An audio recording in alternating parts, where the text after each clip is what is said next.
Let's be honest. Technology is incredible. It's supposed to make our lives easier, right? But some days it feels like it's actively trying to drive us crazy. Today, we're not talking about AI taking over the world. No, we're talking about something much more personal. We're talking about the little things, the tiny, infuriating daily digital paper cuts that make you want to scream. And hey, right off the bat, as we go through this therapy session of tech grievances, if you find yourself nodding along, do me a favor and hit that like button and subscribe. And definitely let me know in the comments which one of these gets under your skin the most. It's good to know we're not alone in this. All right, here's our roadmap of rage. We'll kick things off with what I mean by a digital paper cut. Then we'll dive into the problems you carry in your pocket, the ones waiting in your living room, the gauntlet of gaming, and of course, our desktop and web woes. We'll wrap up with the really sinister stuff, the problems that aren't mistakes, they're part of the business model. So what is a digital paper cut? Well, it's that tiny, seemingly insignificant design flaw that causes a completely outsized amount of frustration. It's not your whole system crashing. It's the 100 little stumbles and annoyances that make you question your $1,000 purchase. So let's get into it. And we're going to start with the one device that's practically attached to us. You take a great video on your iPhone, you send it to your friend, and it completely blinds them because it defaults to HDR. Or how about the comma key being hidden in a submenu? Who needs punctuation anyway, right? And don't even get me started on iCloud deciding to offload the one photo you wanted to show someone right when you pull it up. Oh, and of course, that tacky "sent from my iPhone" signature we all forget to change. But this isn't just an Apple thing. Oh no.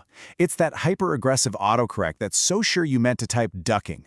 It's these cool, futuristic folding screens that feel like they'll break if a piece of dust looks at them the wrong way. It's phones getting so ridiculously big you physically can't reach the top of the screen with one hand anymore. It's Face ID working perfectly until you restart your phone, and then suddenly, it doesn't know who you are. And the classic, realizing your flashlight has been on in your pocket for the last hour. And the problems go beyond the phone itself. Your mobile carrier promises you this simple, easy monthly bill, but what they often do is bundle the cost of your phone into it. And you know what happens? Millions of us just keep paying for the phone long after it's actually been paid off because we just forget. And God forbid you travel. Get ready for roaming fees so insane you might as well just buy a new phone in that country.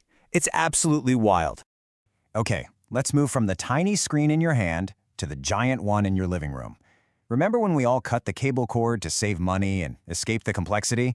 Yeah, how'd that work out? Now we're all juggling a dozen different streaming subscriptions that all together cost just as much as cable ever did. The dream of one simple place for all our shows is, well, it's dead. And using these services, it's a minefield. You go on Prime Video and have to scroll past miles of ads just to find your continue watching list.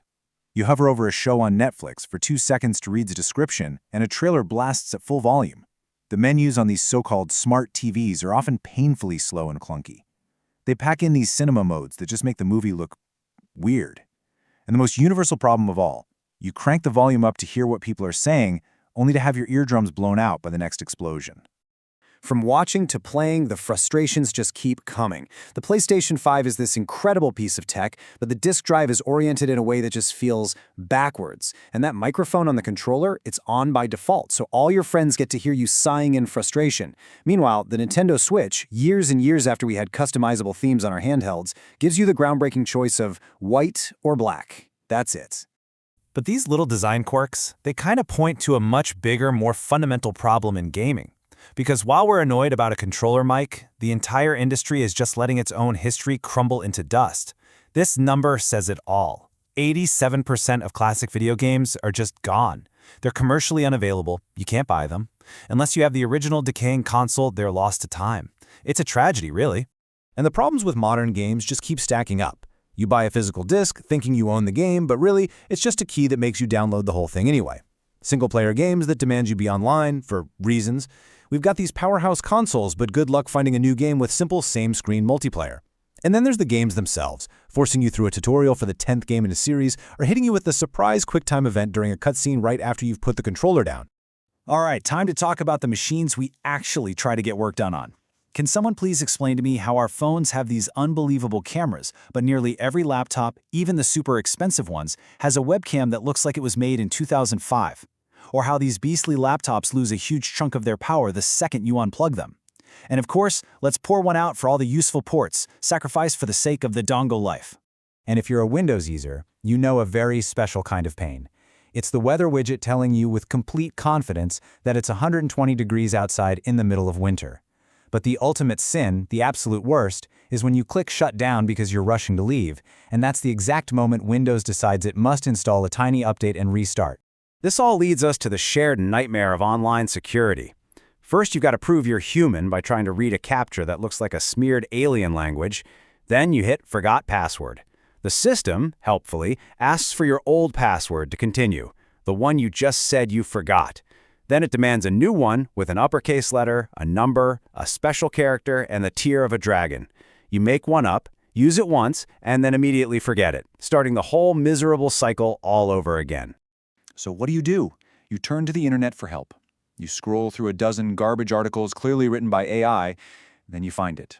A forum thread from 7 years ago. Someone is describing your exact problem. Your heart soars. You scroll to the last comment, posted by the original author, and it just says, "Fixed it." No explanation, no solution. Just a digital ghost haunting you forever.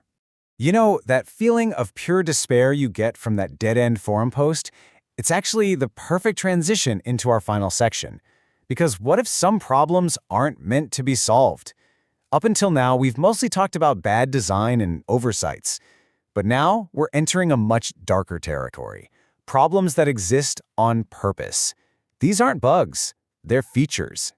The most obvious one is the subscription invasion. It's not just for Netflix anymore. Now you're paying a monthly fee for software you used to just buy once.